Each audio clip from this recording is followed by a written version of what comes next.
Pension ఇచ్చి ఈ 3 నెలల అమౌంట్ 1000 రూపాయలు 4000 జూలైలో కలిపి 7000 రూపాయలు ప్రతి అవ్వాతాతకి ఇంటికి తీసుకొచ్చి పెన్షన్ ఇస్తానని చెప్పి మన అందరికీ కూడా ఒక తీపి కబురు. ఎవరైతే పెన్షన్దారులు ఉన్నారో వాళ్ళందరికీ ఒక తీపి కబురు.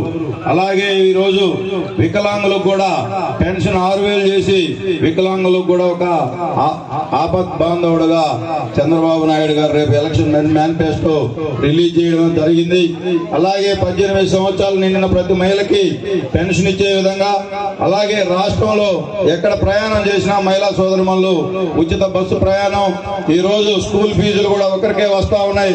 రేపు తల్లికి వందనంలో ఇంట్లో ఎంతమంది పిల్లలు ఉంటే అందరికీ 15,000 రూపాయలు ఇచ్చే విధంగా, మీ అందరికీ సంవత్సరానికి 3 గ్యాస్ సిలిండర్లు ఉచితంగా ఇచ్చే విధంగా, ప్రతి రైతు కుటుంబానికి ఉచితంగా వారి అకౌంట్ లో సంవత్సరానికి 20,000 రూపాయలు, అలాగే నిరుద్యోగ వృత్తి ప్రతి డిగ్రీ చదువుకునే యువకుడికి 3,000 రూపాయలు ఇచ్చే విధంగా ఒక మేనిఫెస్టో రిలీజ్ చేయడం జరిగింది.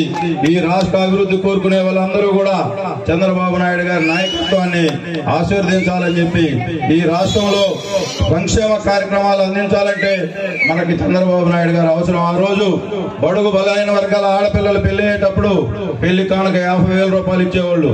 ఈ రోజు ఈ ప్రభుత్వం వచ్చిన తర్వాత ఎక్కడా కూడా ఒక పెళ్లి కానుక ఇచ్చిన పరిస్థితి లేదు.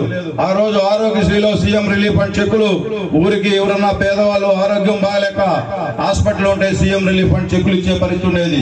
ఈ రోజు గ్రామంలో ఎవరికి కూడా సీఎం రిలీఫ్ ఫండ్ చెక్కులు వచ్చే పరిస్థితి లేదు. మీరందరూ కూడా ఎవరు కావాలంటే అక్కడ కాలనీలు కట్టుకునే పరిస్థితి ఉండేది. ఈ 5 సంవత్సరాల్లో గ్రామాల్లో 1-2 కాలనీలు కట్టే పరిస్థితి కూడా లేదు.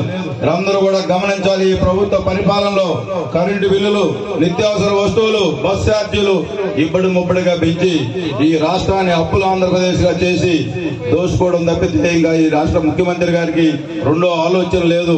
మీరందరూ కూడా చూస్తా ఉన్నారు. స్వయానా వాళ్ళ చెల్లెలు షర్మిల గారే మా అన్నకు ఓటేయొద్దు, ఒక దుర్మార్గుడు మా అన్న అని చెప్పే పరిస్థితుల్లో వాళ్ళ కుటుంబ సభ్యులే ఉన్నారంటే ఈ జగన్మోహన్ రెడ్డి గారి మనస్తత్వం, వ్యవహార శైలి ఏ విధంగా ఉందో మనందరం కూడా గుర్తు చేసుకుని రేపు వచ్చే ఎన్నికల్లో ఈ రాష్ట్రం బాగుండాలి, మన పిల్లలు బాగుండాలి, మన భవిష్యత్తు బాగుండాలంటే చంద్రబాబు నాయుడు గారు అయితే ఈ రాష్ట్రానికి ముఖ్యమంత్రి అయితేనే ఈ రాష్ట్రం బాగుపడుతుందని చెప్పి మనందరం కూడా ఒక నిర్ణయం తీసుకోవాల్సిన అవసరం ఎంతైనా ఉంది.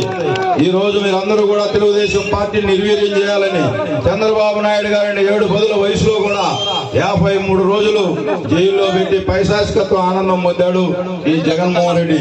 అనేక దేశాల్లో ఎవరైతే ఈ రోజు సాఫ్ట్వేర్ ఇంజనీర్లు బయట దేశాల్లో కూడా రోడ్డు మీదకి వచ్చి చంద్రబాబు నాయుడు గారికి సంఘీభావం తెలిపడం ఈ దేశ చరిత్రలోనే అటువంటి విజనరీ లీడర్ ఎవరన్నా ఉండాలంటే చంద్రబాబు నాయుడు గారు. అటువంటి పార్టీలో మనందరూ ఉండడం చాలా సంతోషకరం.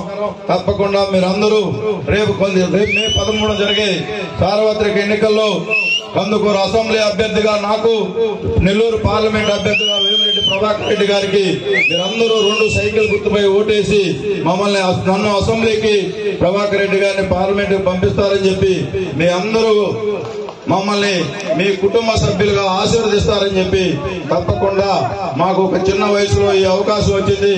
మీ అందరికీ ఒక సోదరుడిగా, ఒక కుటుంబ సభ్యుడిగా ఉండి ఈ నియోజకవర్గంలో ఎటువంటి సమస్యలు లేకుండా ఒక మంచి వాతావరణంలో, ఒక ఫ్రెండ్లీ వాతావరణంలో ఈ నియోజకవర్గాన్ని ముందుకు నడిపించే భాగ్యం కల్పిస్తారని చెప్పి ఈ రోజు ఈ కార్యక్రమాన్ని ఇంత భారీ ఎత్తున చేసినటువంటి పెద్దలు చల్లా శ్రీనివాసరావు గారికి, అలాగే అల్ల వెంకటేశ్వర గారికి మీ అందరికీ ఉదయపూర్వక ధన్యవాదాలు తెలియజేసుకుంటూ ఈ రోజు మా తెలుగుదేశం పార్టీని నమ్మి పార్టీలోకి వచ్చేసినటువంటి అల్ల రాధయ్య గారికి, అలాగే వాళ్ళ అనుచరులకి, అలాగే ఎస్సీ సోదరులు కూడా కాలనీ నుంచి భారీ ఎత్తున వచ్చారు. మీరందరూ ఈ రోజు నుంచి తెలుగుదేశం పార్టీ కుటుంబ సభ్యులుగా అందరం కలిసిమెలిసి రేపు మే 13న ఈ గ్రామంలో భారీ మెజార్టీ దిశగా మనం ముందుకు పోదామని చెప్పి దీనికి సహకరించిన ప్రతి ఒక్కరికి పేరు పేరున ఉదయపూర్వక ధన్యవాదాలు తెలియజేసుకుంటూ, ఈ గ్రామంలో సాఫ్ట్వేర్ యువత చాలా హుషారుగా ఉంటారు.